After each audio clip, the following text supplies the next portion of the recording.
الحمد لله نحمده ونستعينه ونستغفره ونعوذ بالله من شرور أنفسنا وسيئات أعمالنا من يهده الله فلا مضل له ومن يضلل فلا هادي له وأشهد أن لا إله إلا الله وحده لا شريك له وأشهد أن محمدا عبده ورسوله أما بعد فإن خير الحديث كتاب الله وخير الهدي هدي محمد صلى الله عليه وسلم وشر الأمور محدثاتها وكل محدثات بدعة وكل بدعة ضلالة وكل ضلالة في النار.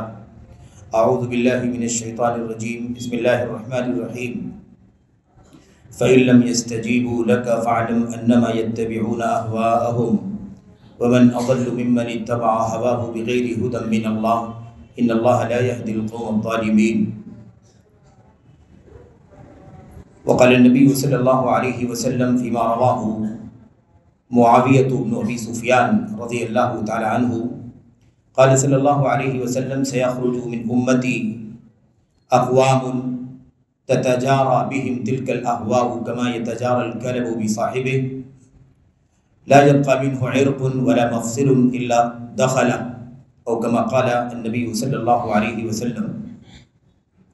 برادران اسلام، دینی اور ملی بھائیوں، نوجوان دوستوں، احباب اور بزرگوں، قابل احترام ماں اور بہنوں، عزیز بچوں، اللہ تبارک و تعالیٰ نے ہمیں اور آپ کو جو اپنا پسندیدہ دین، محبوب دین عطا فرمایا ہے، وہ دین اللہ تبارک و تعالیٰ کی کتاب، اللہ کے نبی صلی اللہ علیہ وسلم کی سنت اور اس کی دلیلوں کے استسلام سے متعلق ہے.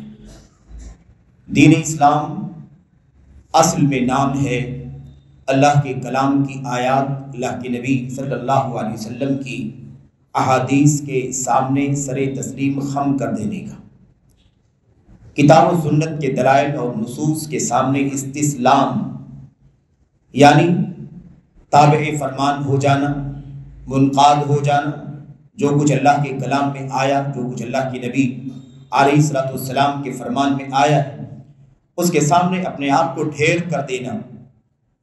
اس کے بعد کسی بھی قسم کا حوالہ، کسی بھی قسم کی نسبت کا تذکرہ ہرگز نہ کیا جائے، خواہ وہ کسی بھی پہلو سے ہو سکتا ہے.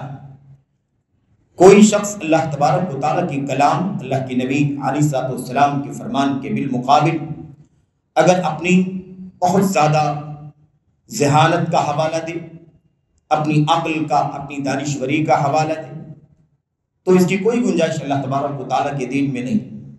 کوئی شخص اگر اپنے بڑوں، اپنے باپ دادوں اور اپنے پرکھوں کا حوالہ دے تو ان کا بھی اللہ تبارک و تعالیٰ کے دین میں کوئی اعتبار نہیں. اسی طرح سے کوئی کسی بھی طرح کا بھی حوالہ اللہ کے کلام، اللہ کے نبی علیہ الصلوۃ والسلام کے فرمان کے سامنے دے، استسلام کے بجائے، تابع دار ہو جانے کے بجائے، سر تسلیم خم کر دینے کے بجائے کوئی بھی حوالہ اصل میں انسان کو اصل دین سے، دین اسلام سے دور کر دینا شروع کر دیتا ہے. ہو سکتا ہے کہ وہ پورے طور پر بھی دین اسلام سے دور ہو جائے، دین اسلام سے بے دخل ہو جائے، یا اس کا دین مجروح ہو جائے، اس کا دین مخدوش ہو جائے، اس کے اندر بہت کچھ خلل پیدا ہو جائے. ہو سکتا ہے اس کے دین کے اندر نقص اور عیب آ جائے. ہو سکتا ہے انسان پہلے مرحلے میں ضلالت اور گمراہی کے راستے سے میرے بھائیوں تھوڑے داخل ہو اور پھر اخیر میں اس کا انجام پورے طور پر دین اسلام سے بے دخل ہو جانا ہو. ایسا بھی ہو سکتا ہے. اس لیے دین اسلام اصل میں نام ہے اسلام کا. اسی لیے امت کے علماء لکھتے رہے، مفسرین، محدثین، شارحین، الاسلام یعلمنا الاستسلام، یا الاسلام هو الاستسلام. اسلام کے معنی استسلام کے ہیں، تابعداری کے ہیں، مان لینے کے ہیں، تسلیم کر لینے کے ہیں. یہ اللہ تبارک و تعالیٰ کے دین کا خلاصہ ہے. میرے بھائیوں، جب تک یہ جذبہ اللہ تبارک و تعالیٰ کے بندوں میں، امت کے لوگوں میں رہا، تب تک کسی بھی طرح کی ضلالت، کسی بھی طرح کا انحراف، کسی بھی طرح کی گمراہی، کسی بھی طرح کی فرقہ واریت اور کسی بھی طرح کی دھڑبندی کا تصور بھی نہیں تھا. مسائل کب سے پیدا ہوئے؟ جب سے اس اصل دین اسلام کے تصور سے لوگ تھوڑا زیادہ باہر نکلنے لگے اور ان کے سامنے اپنی ہوس، اپنی خواہشات، اپنی عقل، اپنے باپ دادے، اپنے پرکھے پچھلی امتیں، ان کی گمراہیاں، ان کی ضلالتیں اور ان کے اندر پائی جانے والی بدعات، ان تمام چیزوں کی طرف جب لوگ بھاگنے لگے تو پھر امت کے اندر وہ سارے مسائل پیدا ہوئے جس کی پیشین گوئی نبی کریم صلی اللہ علیہ وسلم نے بطور تنبیہ فرمائی تھی، بطور آگاہی فرمائی تھی۔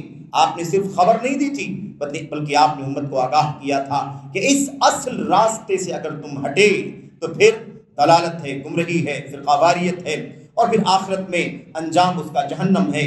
یہ اللہ کے نبی علیہ السلام کی پیشین گوئیاں ہیں۔ میرے بھائیوں، میرے بزرگوں، اس حوالے سے بہت ساری باتیں تو کہنے کی ہیں، بہت سارے پہلو ہیں۔ آج جو چند باتیں اس مختصر گفتگو میں، خطبہ جمعہ میں آپ کے سامنے کرنی ہے، وہ اس سلسلے میں ہے کہ آخر وہ کون سے اسباب ہیں جس کی وجہ سے انسان اس سے نکلتا ہے، کون سے اسباب ہیں جس کی وجہ سے انسان اس استسلام سے نکل کر نئے راستے کی طرف جاتا ہے، جن کو ہم اپنی آسان زبان میں، عربی زبان، قرآن اور سنت کی زبان میں جو سب سے زیادہ متعارف اور آسان لفظ ہے جس کو ہم بدعت کہتے ہیں، اس کی طرف انسان جاتا کیوں ہے؟ بدعتیں جنم کیوں لیتی ہیں؟ نئی نئی چیزیں دین اسلام کے اندر پنپتی کیوں ہیں اور اس کے بعد پھیلتی کیوں ہیں؟ پروان کیوں چڑھتی ہیں اور اس کا دورہ، اس کا شہرہ چرچا کیوں ہو جاتا ہے؟ اس کے پیچھے بہت سارے اسباب ہیں۔ جہاں اللہ کے کلام کی آیات میں، اللہ کے نبی علیہ السلام کی سنتوں میں یہ نقطہ اچھی طرح سے ازبر کیا گیا، سمجھایا گیا اور امت کے ذہنوں کے اندر اسے اچھی طرح سے پیوست کیا گیا، بٹھایا گیا کہ میرے بھائیوں، اسلام استسلام کا نام ہے، تحکیم اللہ کی کتاب کی طرف اور اللہ کے نبی علیہ السلام کی سنت کی طرف ہوگی۔ عقل اللہ تبارک و تعالیٰ نے دی ہے، لیکن عقل حاکم نہیں ہے، محکوم ہے۔ اللہ تبارک و تعالیٰ نے باپ دادوں پرکھوں کا تذکرہ کیا ہے، لوگ اپنے اپنے باپ دادوں کا، پرکھوں کا، بڑوں کا ذکر کرتے ہیں، کریں، لیکن کسی بھی طور پر وہ حاکم نہیں ہو سکتے اللہ تبارک و تعالیٰ کی کتاب پر، اللہ کے نبی علیہ السلام کی سنتوں پر۔ وہ محکوم ہوں گے، سب کو پرکھا جائے گا اللہ کے کلام پر، سب کو پرکھا جائے گا نبی کریم صلی اللہ علیہ وسلم کی سنتوں پر۔ کسی کو حجت بنا لیا جائے، کسی کو دلیل بنا لیا جائے، کسی کا اعتبار کر لیا جائے اور اس کے بالمقابل اللہ کے کلام اور نبی کریم صلی اللہ علیہ وسلم کی سنت جو اصل میں اسلام اور استسلام کی بنیاد ہے اسے نظر انداز کر دیا جائے، اس کی سرے سے اسلام میں کوئی گنجائش نہیں ہے۔ میرے بھائیوں، اس کا تو باریک باریک راستہ، باریک باریک دروازہ بند کیا گیا۔ اس کے جتنے بھی جھروکے ہو سکتے تھے، اس کے جتنے بھی زیادہ سوراخ ہو سکتے تھے، سب کو پورے طور پر مسدود کیا گیا، بند کیا گیا، تاکہ اللہ تبارک و تعالیٰ کے دین کے اندر اس کے علاوہ کوئی فکر، کوئی نظریہ ہرگز داخل نہ ہونے پائے۔ تو میں انشاءاللہ تبارک و تعالیٰ بہت ہی اختصار کے ساتھ ہو سکتا ہے چند باتیں اس حوالے سے عرض کروں گا کہ آخر بدعت جنم کیوں لیتی ہے، بدعتیں پروان کیوں چڑھتی ہیں، پیدا کیوں ہوتی ہیں، ظاہر کیوں ہوتی ہیں، پھیلتی پھلتی پھولتی کیوں ہیں۔ اس کے پیچھے بہت سارے اسباب ہیں اور ظاہر ہے کہ ایک سبب لمبی گفتگو کا متقاضی ہے، لیکن صرف یہ ایک سرسری تذکرہ ہے، سرسری تذکرہ ہے۔ پھر ان باتوں پر الگ الگ موضوعات کے حوالے سے انشاءاللہ تبارک و تعالیٰ آگے گفتگو ہوتی رہے گی، اور ہمارے علماء الحمدللہ سلف سے لے کر خلف تک جو کتاب اللہ اور سنت رسول صلی اللہ علیہ وسلم کے سچے علماء ہیں، وہ اسے اپنی زندگی کا سب سے بڑا حاصل سمجھتے ہیں۔ اسی کو بولنا، اسی کو لکھنا، اسی سے امت کو آگاہ کرنا، اسی پر امت کو باقی رکھنے کے لیے ہر طرح کی قربانی دینا، یہ اپنی زندگی کا حاصل سمجھتے ہیں، اسے اپنی دنیا میں امن و امان کا، راحت کا سبب سمجھتے ہیں، اور اسی کو آخرت میں اپنی نجات کا سرمایہ سمجھتے ہیں۔ الحمدللہ یہ اسی کا امتداد ہے اور آج تک قائم ہے، جو الحمدللہ جماعت اہل حدیث، علماء اہل حدیث اور اس مشن پر کاربند رکھنے والا ایک ایک بچہ اور ایک ایک فرد الحمدللہ کام کر رہا ہے، اور یہ قیامت کی صبح تک سلسلہ چلے گا۔ بشارت ہے نبی محترم صلی اللہ علیہ وسلم کی کہ یہ سلسلہ بند نہیں ہوگا۔ ساری مخالفت، ساری انانیت، ساری دشمنیاں، ساری مخالفتیں، سارا بائیکاٹ، سب کچھ چلے گا، لیکن یہ مشن کبھی اللہ کے فضل و کرم سے ناپید ہو جائے، ختم ہو جائے، ایسا کبھی نہیں ہوگا، یہاں تک کہ قیامت آ جائے گی اور اسی طرح سے یہ مشن چلتا رہے گا۔ میرے بھائیوں، میرے بزرگوں، تو بدعات اور خرافات، بدعات اور دین کے اندر نئی باتوں کی جو شروعات ہوتی ہے، اس کا سب سے پہلا جو سبب ہے میرے بھائیوں، وہ ہے جہالت اور لا علمی۔ جہالت اور لا علمی سب سے بنیادی سبب ہے جس کی وجہ سے استسلام سے انسان باہر نکلتا ہے، انسان تابعداری سے، جھک جانے سے، مان لینے سے، تسلیم کر لینے سے، اپنے ذہن کو، دل کو، دماغ کو اسی کتاب و سنت پر روک دینے سے آگے پر جب بڑھتا ہے تو اس کا سب سے بنیادی سبب ہوتا ہے جہالت۔ جہالت یہ میرے بھائی شر و بلیہ، سب سے بڑی مصیبت ہے، اور ساری مصیبتوں کی جڑ ہے یہ، خاص طور پر دین کے معاملے میں، اسلام کے معاملے میں، اسلامی تعلیمات کے معاملے میں جہالت سب سے بری بلا، سب سے بڑی بلا ہے، یاد رکھو۔ اور افسوس تو اس بات کا ہے میرے بھائیوں کہ یہ اہل بدعت جو ہے نا، جو نفس پرستی ہے، جو استسلام سے باہر نکلتے ہیں، ان کا معاملہ یہ ہوتا ہے کہ یہ اپنے آپ کو سب سے زیادہ علم والا بھی سمجھتے ہیں، سب سے زیادہ لاجک والا سمجھتے ہیں، سب سے زیادہ اپنے آپ کو اونچا، بلند، برتر سمجھتے ہیں، اور بالمقابل سنت پر چلنے والوں کی تنقید کرتے ہیں، ان کی توہین کرتے ہیں، ان کو نادان کہتے ہیں، ان کو بیوقوف، اور پوری تاریخ ہمارے سامنے ہے میرے بھائیوں۔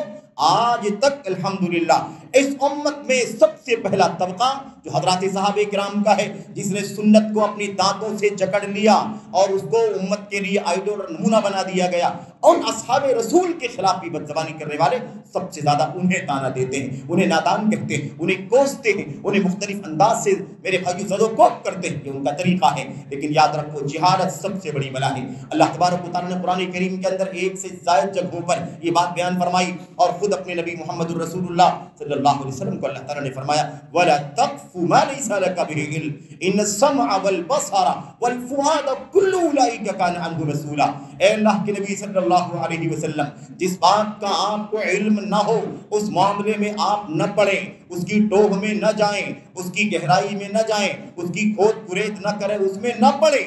وَلَا تَقْفُ، قفا یقفو کی معنی ہوتے پیچھے چلنا، قفا یقفو کی معنی پیچھے چلنا، اسی سے اقتفا، اتباع کے معنی میں، یا ایسے ہی اثر کے، نقش قدم کے پیچھے چلنے کے معنی۔ تو وَلَا تَقْفُ مَا لَيْسَ لَكَ بِهِ عِلْمٌ، جس بات کا آپ کو بھی علم نہیں ہے، اے ہمارے نبی صلی اللہ علیہ وسلم آپ بھی اس کے پیچھے نہ پڑیے، اس لیے کہ یہ بہت بڑا مسئلہ ہے، بڑی ذمہ داری کا مسئلہ ہے، بہت بڑی ذمہ داری کا باز پرس کا مسئلہ ہے۔ ان السمع والبصر، اس کان کے بارے میں اللہ تبارک و تعالیٰ پوچھے گا، ان آنکھوں کے بارے میں اللہ تبارک و تعالیٰ پوچھے گا، والفؤاد، اور دل کے بارے میں بھی اللہ پوچھے گا۔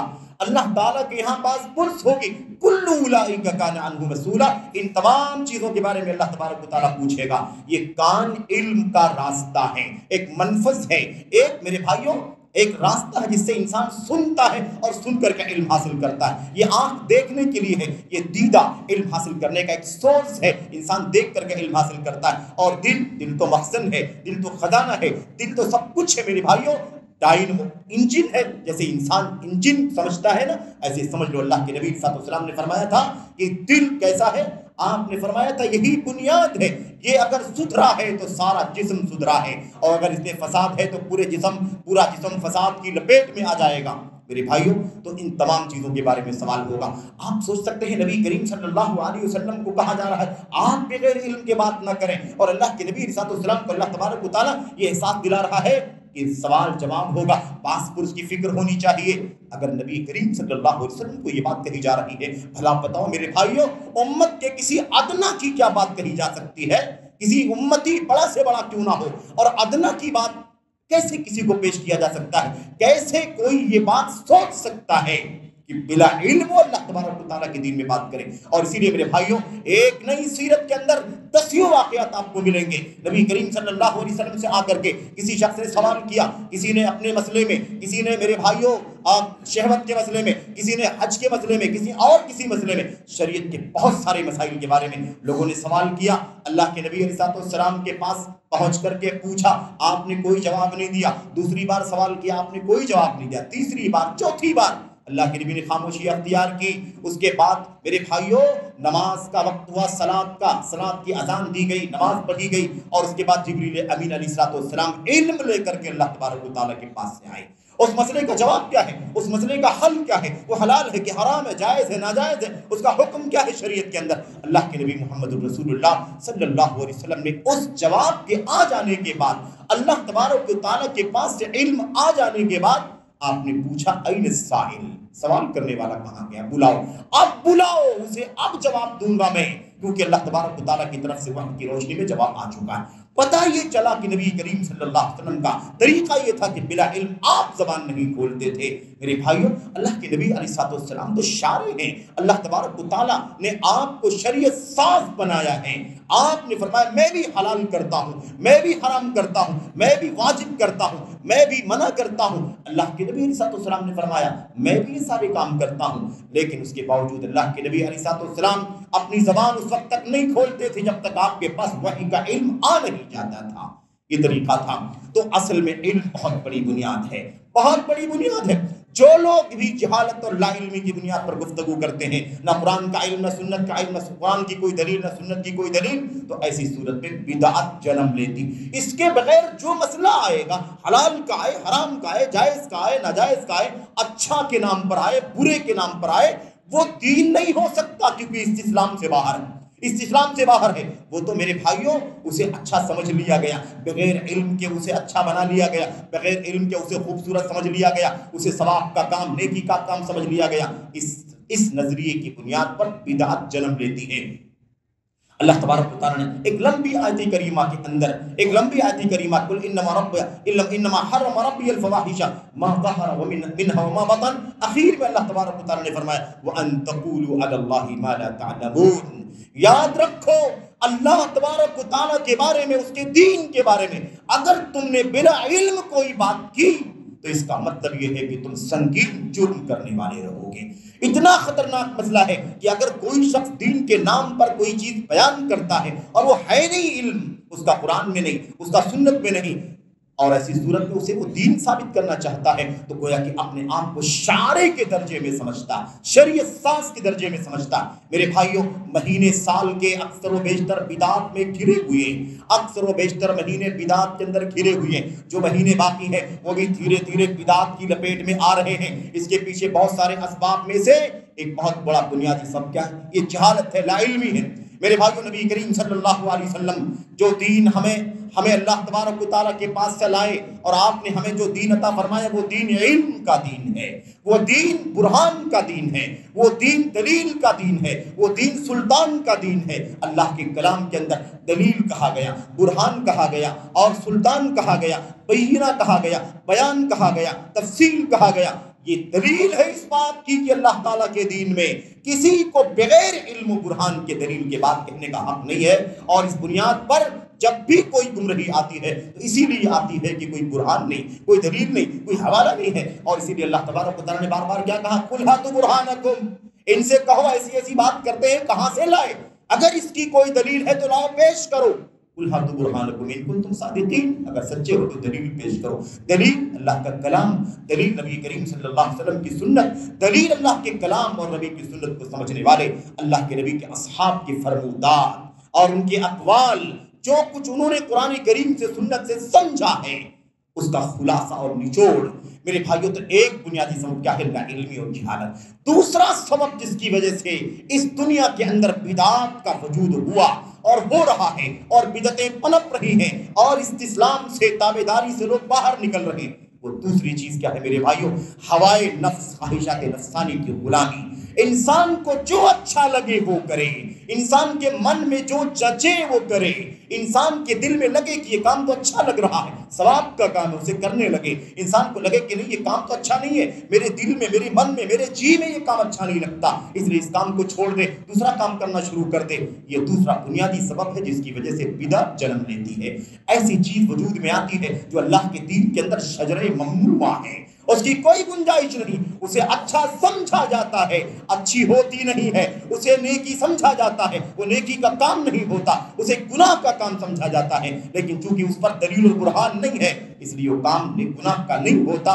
گناہ وہ ہے جسے قرآن و سنت گناہ قرار دے، نیکی وہ ہے جسے قرآن و سنت نیکی اور ثواب کا کام قرار دے۔ ہماری اور آپ کی چاہتیں، ہماری اور آپ کی خواہشات، ہماری اور آپ کی مرضی تو پھر تو آزاد ہے میرے بھائیوں۔ ہوا کی مثال، خواہشات کی مثال تو ہوا کی طرح ہے، اور ہوا کا معنی بیان کرتے علماء کہتے ہیں ہوا یعنی جس کو ہم خواہش نفس کہتے ہیں، اصل میں یہ عربی زبان کا لفظ کے معنی ہوتے ہیں خالی جگہ۔ خالی جگہ کو ہوا کہا جاتا ہے، یعنی اس کا مطلب یہ نکلا کہ پھر تو کوئی کنٹرول نہیں ہے، چاہت میں جو آئے، مرضی میں جو آئے، جی میں جو آئے، تو نہ جانے کیا کیا کس کس کے جی میں آ سکتا ہے، اسے وہ نیکی سمجھ لے، اسے وہ ثواب کا کام سمجھ لے، تو پھر تو دین میرے بھائیوں، دین تو لوگوں کی خواہشات کی آماج گاہ بن جائے گا، دین تو لوگوں کی ہوس اور خواہشات کی لوڑی بن کر کے رہ جائے گا، اور یہی نتیجہ ہمیں امت کے اندر بہت کچھ دیکھنے کو مل رہا ہے۔ میرے بھائیوں، اللہ کے نبی محمد الرسول اللہ صلی اللہ علیہ وسلم نے اس حوالے سے بہت تنبیہ فرمائی تھی۔ اللہ کے کلام کی آیات کے اندر بھی اللہ تبارک و تعالیٰ فرماتا ہے، اور اس حوالے سے بڑی تاکید ہے، افرأیت من اتخذ الہہ ہوا واضلہ اللہ علی علم۔ اے اللہ کے نبی صلی اللہ علیہ وسلم، ذرا آپ مجھے ان لوگوں کے ذرا آپ ان لوگوں کے بارے میں بتائیے، ذرا آپ ان لوگوں کے بارے میں بتائیے، من اتخذ الہہ ہوا، جس نے اپنی خواہشات کو اپنا معبود بنا لیا ہے، اپنی خواہشات کو، اپنی من کی مرضی کو معبود بنا لیا ہے۔ جیسے معبود کا کہا ماننا ضروری ہے، ایسے ہی انہوں نے اپنے نفس کے پیچھے چلنا شروع کر دیا ہے۔ وَأَضَلَّهُ اللَّهُ عَلَىٰ علم، اور اللہ تبارک و تعالیٰ نے اسے علم کے باوجود گمراہ کر دیا۔ علم کے باوجود گمراہ ہونے والے بہت سارے ہیں۔ یہ ٹکڑا اللہ کے کلام کی آیت کریمہ کا ہر دور میں بہت ہی نکتے کا ٹکڑا رہا ہے، اور آج کے اس دور میں بہت زیادہ اہم بن چکا ہے، بڑا قیمتی ہے، اور قرآن کریم تو قیامت کی آخری سیکنڈ تک کے لیے ہے میرے بھائیوں، اس لیے یاد رکھیں وَأَضَلَّهُ اللَّهُ عَلَىٰ علم، اللہ تبارک و تعالیٰ نے اسے علم کے باوجود گمراہ کر دیا ہے۔ بات سمجھنے کی ہے، اس کا مطلب یہ ہے کہ علم ہونے کے باوجود بھی انسان گمراہ ہو سکتا ہے۔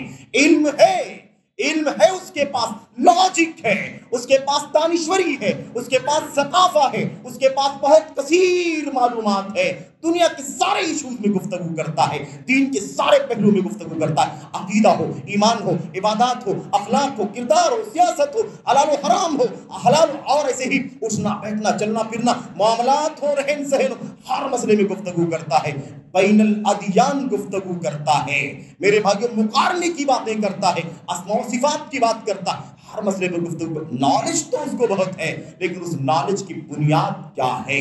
استسلام نہیں ہے، ہوائے نفس ہے، خواہشات نفسانی کی غلامی ہے۔ وَأَضَلَّهُ اللَّهُ عَلَىٰ علم، اللہ تبارک و تعالیٰ نے اسے علم کے باوجود بھی گمراہ کر دیا ہے۔ میرے بھائیوں، اللہ تبارک و تعالیٰ آگے آیت کریمہ کے آگے والے حصے میں اللہ تبارک و تعالیٰ نے وعید سنائی، دھمکی، ان کا انجام کیا ہوگا۔ اور میں آپ کو بتاؤں ایک قاعدہ سن لو، اللہ کے کلام کی آیت کریمہ یہ قاعدہ ہم سب کو بتلاتی ہے، جو نبی کریم صلی اللہ علیہ وسلم کی تابع داری نہیں کرتا، وہ کوئی بھی حوالہ دیتا ہو، وہ اپنی خواہشات نفسانی کی غلامی کرنے والا ہے۔ جو نبی کی سنت نہیں مانتا، جو تابع داری نہیں کرتا، استجابہ نہیں کرتا، چاہے کچھ بھی کہے، وہ ہے وہ اپنے نفس کی غلامی کرنے والا۔ یا تو نبی کی اتباع، اور نبی کی اتباع نہیں تو اپنے نفس کی غلامی، تیسرا کوئی آپشن نہیں ہے، تیسرا کوئی حوالہ نہیں ہے، تیسری کوئی وجہ نہیں ہے جس کو بیان کیا جا سکے۔ اللہ تبارک و تعالیٰ فرماتا ہے فَإِن لَمْ يَسْتَجِيبُوا لَكَ، اچھی طرح سنو، آیت کریمہ کے معنی کو سمجھو اچھی طرح سے۔ اللہ تبارک و تعالیٰ اتنی صراحت کے ساتھ، اللہ کی قسم ہے، اگر اس آیت کریمہ کا معنی سمجھ میں آ جائے اور ہم نے آپ نے سمجھ لیا، تو میں سمجھتا ہوں کہ خواہشات نفسانی سے ہمیشہ کے لیے میرے بھائیوں جملتاً و تفصیلاً توبہ کر لیں گے۔ لیکن ضروری ہے کہ سمجھے، یہی تو سب سے بڑا مسئلہ ہے، اس سمجھنے کے لیے بھی تو استسلام چاہیے۔ اللہ کے کلام کی آیات کے معنی کو سمجھنے کے لیے تو استسلام، یاد رکھو، عقل سمجھنے کے لیے ضرور وسیلہ ہے، لیکن استسلام کے بغیر ہدایت دور رہتی ہے، ہدایت چاہیے۔ اللہ تبارک و تعالیٰ نے عقل دی سمجھنے کے لیے، لیکن عقل کو پاور نہیں دے دیا کہ وہی فیصلہ کرے، عقل کو حاکم نہیں بنایا، عقل کو محکوم بنایا، استسلام کا حکم دیا۔ قرآن کریم کی آیتیں آپ پڑھو، من اسلم ومن یسلم اسلم یسلم، بار بار اللہ تبارک و تعالیٰ فرماتا ہے، اس بات کی تعلیم ہے کہ سر تسلیم خم کرو، اللہ کا کلام نبی کا فرمان جہاں آ جائے اس کے سامنے سر تسلیم خم کر لو، مان لو، سر جھکا لو، اپنی دماغ، اپنی عقل، اپنی لاجک دانشوری کو کنارے لگا دو، اپنے بڑوں کی عزت اور احترام اپنی جگہ پر، ان کو کسی بھی طرح سے حجت دلیل مت مانو، یہ اللہ کا کلام بار بار کہتا ہے۔ اور اس کا پورا خلاصہ ایک آیت کریمہ کے اندر اللہ تبارک و تعالیٰ فرماتا ہے فَإِن لَمْ يَسْتَجِيبُوا لَكَ، نبی کریم صلی اللہ علیہ وسلم مخاطب ہیں آپ کی، اگر یہ لوگ آپ کی تابع داری نہیں کرتے، استجابہ کے معنی کیا ہوتا ہے؟ استجابہ کا معنی ہوتا ہے آپ بلائیں تو میں سن لوں، آپ حکم دے تو میں مان لوں، آپ اشارہ کرے تو میں حاضر ہو جاؤں۔ استجابہ قبول کر لینا، مان لینا، تسلیم کر لینا، سن لینا، اتباع کرنا، فرما برداری کرنا۔ فَإِن لَمْ يَسْتَجِيبُوا لَكَ، اگر یہ لوگ، یہ سب کے سب، یہ دنیا والے، کفار، مشرکین، اہل کتاب، یہود، نصارہ اور سارے انسان، اگر یہ لوگ آپ کا کہا نہ مانے، آپ کا کہا نہ مانے، فَعْلَمْ، تو آپ اچھی طرح سے جان لیجئے، اے اللہ کے لیے پھر آپ سمجھ لیجئے، جان لیجئے، انما یتبعون اہواءہم، کہ بس یہ اپنی خواہشات کی غلامی کر رہے ہیں۔ اگر یہ آپ کا کہا نہیں مانتے تو آپ جان لیں کہ بس یہ صرف اور صرف اپنی خواہشات کے پیچھے چل رہے ہیں۔ یہ قول فیصل ہے رب ذوالجلال کا۔ اللہ تبارک و تعالیٰ فرماتا اگر میرے نبی کی بات تم نہیں مانتے تو بس تم صرف اپنے نفس کی غلامی کر رہے ہو۔ یاد رکھو، نفس کی غلامی تو ضلالت کا، گمراہی کا پیش خیمہ ہے۔ جو اپنے نفس کے پیچھے چلا وہ گمراہ ہو گیا۔ میرے بھائیوں، نفس کی غلامی کرنا گمراہی کا سب سے بڑا دروازہ ہے۔ تو اللہ تبارک و تعالیٰ نے آگے کیا فرمایا؟ اچھی طرح سے اللہ کے نبی آپ جان لیجیے کہ بس یہ صرف اور صرف اپنی خواہشات کی غلامی کر رہے ہیں۔ النبی یتبعون اہواءہم، اپنی خواہشات کی پیروی کر رہے ہیں۔ ومن اضل، اچھی طرح سن لو تاکہ پتہ چل جائے کہ خواہشات نفسانی کے پیچھے چلنا، نبی کی تابعداری نہ کرنا دراصل گمراہی کا راستہ ہے۔ اللہ فرماتا ہے ومن اضل ممن اتبع ہواہ بغیر ھدی من اللہ، اس سے بڑا گمراہ کوئی ہو ہی نہیں سکتا جو اللہ تبارک و تعالیٰ کی ہدایت کو چھوڑ کر کے اپنی خواہشات کے پیچھے چلتا۔ اس سے بڑا گمراہ کوئی نہیں ہو سکتا۔ وہ گمراہ نہیں ہے، اضل، ومن اضل، اس سے بڑا گمراہ کون ہو سکتا ہے؟ ممن اتبع ہوا، جو اپنی خواہشات کی غلامی کرے، بغیر ھدی من اللہ، اللہ تبارک و تعالیٰ کی ہدایت کے بغیر۔ ان اللہ لا یہدی القوم الظالمین، اللہ تعالیٰ ایسے ظالموں کو تو ہدایت نہیں دیتا۔ میرے بھائیوں، خواہشات نفسانی کی غلامی بہت خطرناک مسئلہ ہے، اور یہی ساری بدعات کی جڑ، ساری بدعات کی بنیاد۔ میرے بھائی، اللہ کے نبی محمد رسول اللہ صلی اللہ علیہ وسلم کی ایک روایت آپ کے سامنے پڑھی گئی، حضرت معاویہ ابن ابو سفیان رضی اللہ تعالیٰ عنہ کی روایت۔ معاویہ بن ابو سفیان اصاب انہ فقیہ، معاویہ کون ہے؟ نبی کریم صلی اللہ علیہ وسلم کے میرے بھائیو چیدہ صحابی رسول، ان کی شان میں گستاخی کرنے والے گستاخیاں کر رہے ہیں، اللہ تعالیٰ انہیں اپنے کیفر کردار تک پہنچائے گا۔ معاویہ اصاب انہ فقیہ، صحیح کہتے ہیں، فقیہ ہیں امت کے معاویہ بن ابو سفیان رضی اللہ تعالیٰ۔ کاتب وحی، موقع نہیں ہے اس وقت کوئی تفصیل میں بات کرنے کا۔ حضرت معاویہ بن ابو سفیان روایت کرتے ہیں، حدیث میں بہت ساری باتیں، آخر میں اللہ کے نبی علیہ السلام کی یہ بات نقل کرتے ہیں، روایت صحیح ہے۔ علامہ البانی رحمۃ اللہ علیہ نے اور دیگر محققین نے اپنی کتابوں میں اس روایت کو حسن درجے کی روایت قرار دیا، اور بڑی عظیم الشان روایت۔ اللہ کے نبی صلی اللہ علیہ وسلم نے فرمایا تھا انہ سیخرج من امتی اقوام تجاری بهم تلک الاہواء کما یتجاری الکلب بصاحبہ، میری امت میں کچھ لوگ پیدا ہوں گے، یہ بدعتیوں کے آنے کی پیشین گوئی ہے۔ اللہ کے نبی نے فرمایا خبردار میری امت کے لوگوں، سنت پرستوں، خبردار، ایسے لوگ میری امت میں آئیں گے۔ سیخرج من امتی، میری امت سے کچھ لوگ ایسے نکلیں گے ادھر سے نکلیں گے۔ کیا ہوگا بھائی؟ اللہ کے نبی نے فرمایا تجارا بہم تلک الاہواء، اور ان کی خواہشات، ان کی منمانیاں، ان کی اپنی مرضی، جو کچھ وہ سمجھتے ہیں سوچتے ہیں اور اس کے پیچھے چلتے ہیں، ان کی اپنی خواہشات ان کے اندر ایسے سرایت کر گئی ہوں گی۔ خواہشات، اب آپ کی نکتہ سمجھو، اللہ کے نبی کیا فرماتے ہیں؟ خواہشات نفسانی کی مذمت کی بات چل رہی ہے۔ خواہشات، اللہ کے نبی فرماتے ہیں میری امت میں کچھ لوگ بہت جلد ایسے آنے والے ہیں جن کا معاملہ کیا ہوگا؟ تجارا بہم تلک الاہواء، یہ بدعتیں، یہ نفسانی خواہشات، یہ من مرضیاں جو کچھ بھی لوگ کر رہے ہیں، یہ ساری کی ساری چیزیں ان کے اندر ایسے سرایت کر جائیں گی، ایسے سرایت کر جائیں گی، اندر رگ رگ میں، خون کے اندر ایسے یہ بدعتیں گھس جائیں گی۔ اللہ کے نبی نے فرمایا کما یتجاری الکلب بصاحبہ، جیسے کلب کیا؟ ایک تو ہے کلب جس کے معنی کتے کے ہوتے ہیں، اور یہ کلب ہے، لام پر زبر ہے، یہ اس بیماری کو کہتے ہیں جو کتے کو لگ جاتی ہے۔ کتے کو لگنے والی بیماری کو قلب کہتے ہیں، قلب کو لگنے والی بیماری کو قلب کہتے ہیں۔ اللہ کے نبی صلی اللہ علیہ وسلم نے فرمایا کہ ایسے لوگ پیدا ہوں گے جن کے اندر بدعتیں ایسے سرایت کر جائیں گی جیسے کتے کو لگنے والی بیماری، کتے کے کاٹنے کے سبب ہونے والی بیماری، جس کو کتا کاٹتا ہے وہ بیماری، وہ زہر اس کے اندر سرایت کر جاتا ہے۔ کتے کے کاٹنے سے ہونے والی بیماری کو قلب کہتے ہیں۔ اب جب جس کو کتا کاٹ رہے اس کا زہر اس میں سرایت کر جائے، اللہ کے نبی فرماتے ہیں جیسے کتے کے کاٹنے کا زہر قلب کی بیماری اس آدمی کے اندر سرایت کر جاتی ہے، بالکل ایسے ہی یہ بدعتیں ان لوگوں کے اندر سرایت کر جائیں گی۔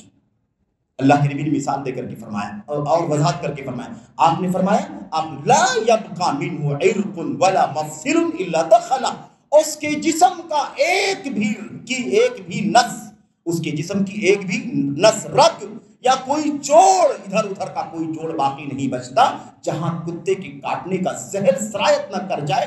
بالکل ایسے لوگ میری امت میں پیدا ہوں گے جن کے اندر بدعتیں سرایت کر جائیں گی۔ یہ ہے خواہشات نفسانی، نفسانی خواہشہ۔ اتنے سارے فرقے آپ کو دکھائی دے رہے ہیں نا، اتنے سارے فرقے، ارے بھائی خارجیت کا فرقہ، رافضیت کا فرقہ، اور صحابہ کرام کو گالی دینے والوں کا فرقہ، اور صوفیوں کا فرقہ، اور عقل پرستوں کا فرقہ، اور دنیا بھر کے اتنے سارے فرقے جو ہیں نا، یہ تمام فرقے اگر آپ ان کا جائزہ لے کر کے دیکھیں گے، ان کے عقائد، ان کے نظریات، تو آپ کو ایک ہی چیز ملے گی کہ بھائی کوئی دلیل نہیں، کوئی استسلام نہیں، کوئی تابع داری نہیں، بس یہ سب کے سب اپنے نفس کے، اپنی مرضی کے غلام ہیں، اور یہ ان کی خواہشات نفسانی ان کے رگ رگ کے اندر گھس گئی ہے، انہیں اس کے سوا کچھ سمجھ میں نہیں آتا، کچھ دکھائی نہیں دیتا۔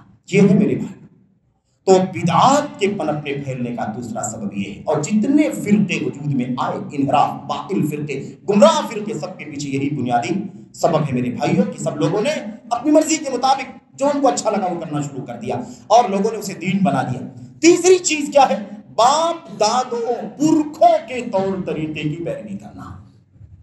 ہمارے باپ دادا، ہمارے خاندان میں، ہمارے قوم میں، ہمارے ہاں 100 سال سے، ہمارے علاقے میں، ہماری بستی میں، ہمارے یہاں ایسا چلتا ہے، بار بار لوگ اپنے باپ دادوں کے حوالے دیتے ہیں۔ یہ اپنے کبرا، ہمارے بڑے بڑے پرکھے گزرے ہیں، ان کا یہ طریقہ تھا، ان کو تو ہم نے ایسے ہی کرتے ہوئے دیکھا ہے۔ آج دیکھ بھائی میلاد آپ کیوں مناتے ہیں؟ کوئی دلیل ہے؟ بھائی دلیل تو نہیں معلوم ہے، لیکن جب سے آنکھ کھولا ہے تب سے باپ دادا کو میلاد مناتے ہوئے دیکھا ہے۔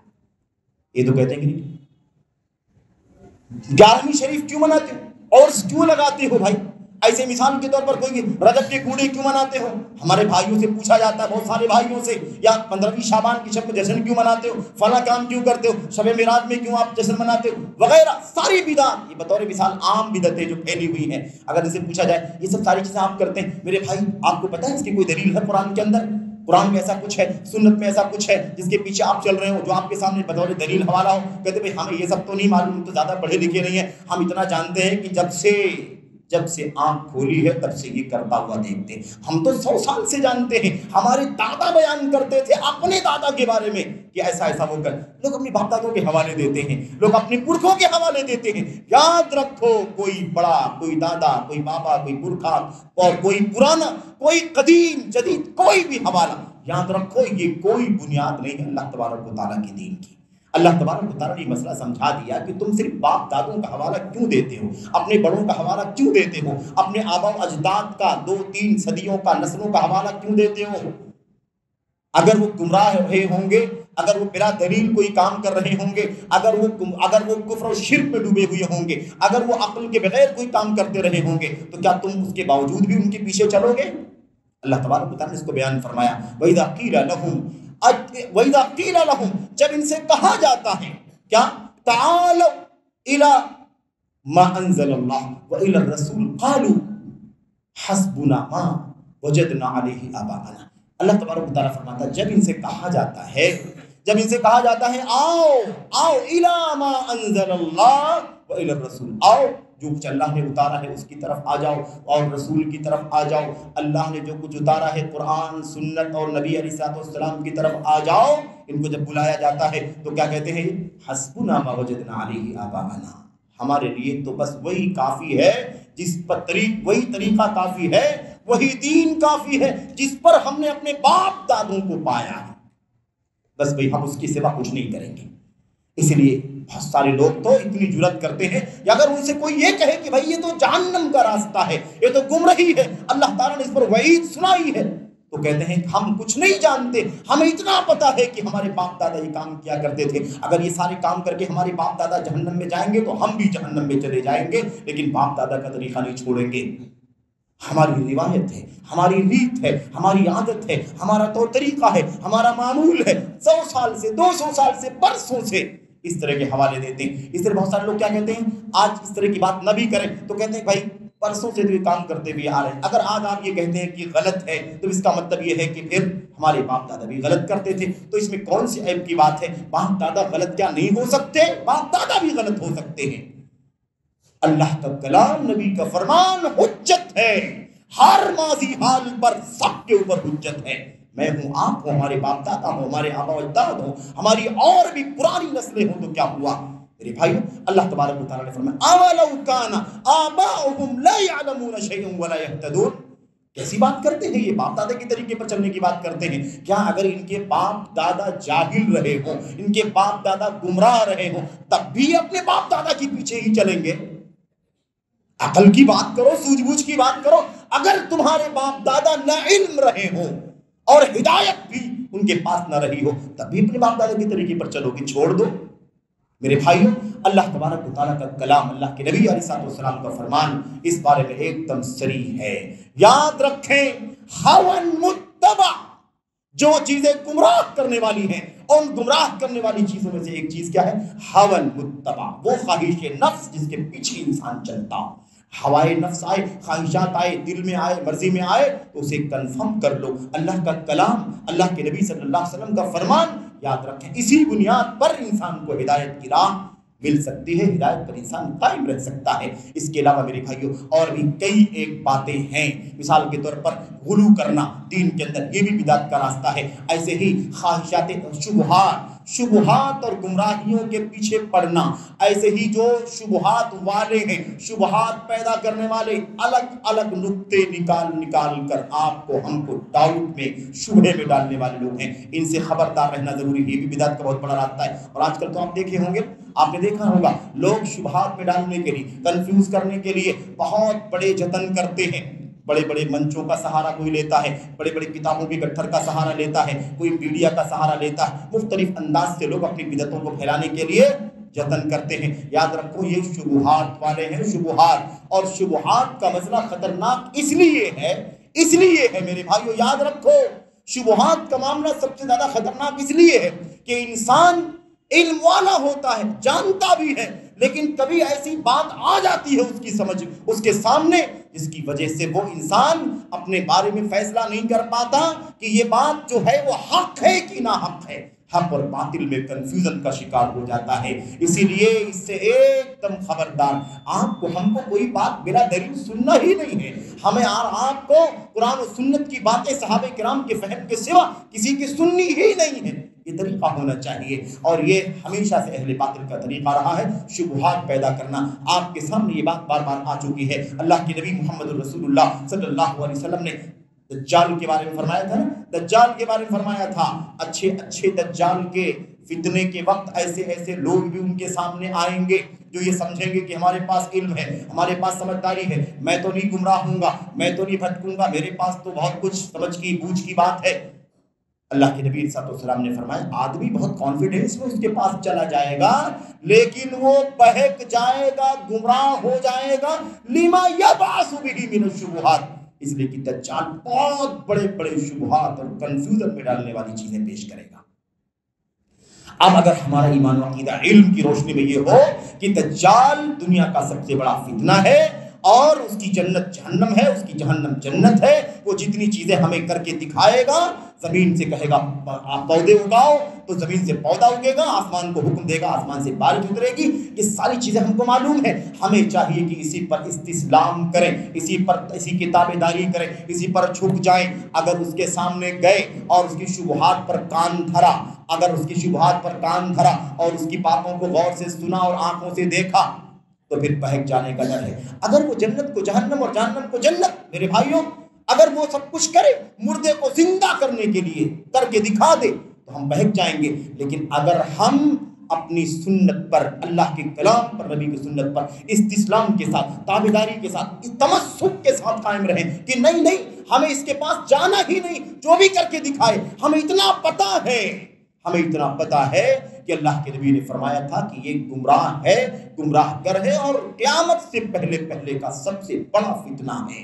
تو اسی استسلام سے انسان اپنا ایمان بچا پائے گا، لیکن جانا خطرناک۔ اسی لیے آپ نے فرمایا تھا من سمع بالدجال فلینأ عنہ، جو دجال کے بارے میں سن لے کے نکل گیا، خبردار ہو جائے، چوکنا ہو جائے، اس کے پاس جانے کو نہ سوچے، دور بھاگے، اس کے قریب جانے کو نہ سوچے۔ اور یہی نہیں، اللہ کے نبی علیہ السلام نے کیا فرمایا؟ سنے تو دور بھاگے، اس لیے کہ خطرہ ہے کہ اس کی بات سن لے گا تو بہک جائے گا۔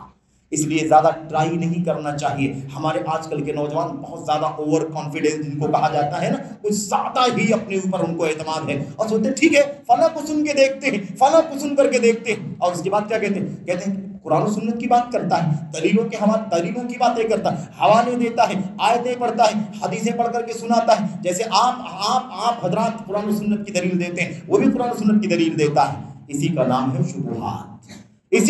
شبہات، آپ کو کنفیوز کرتا ہے۔ وہ معنی نہیں ہے قرآن کی آیت کا جو وہ بتلاتا ہے، وہ معنی نہیں ہے سنت کا جو آپ کو بتلاتا ہے۔ قرآن و سنت کے معانی وہ ہے جو امت کے سنت کے علماء آپ کو بتلاتے ہیں۔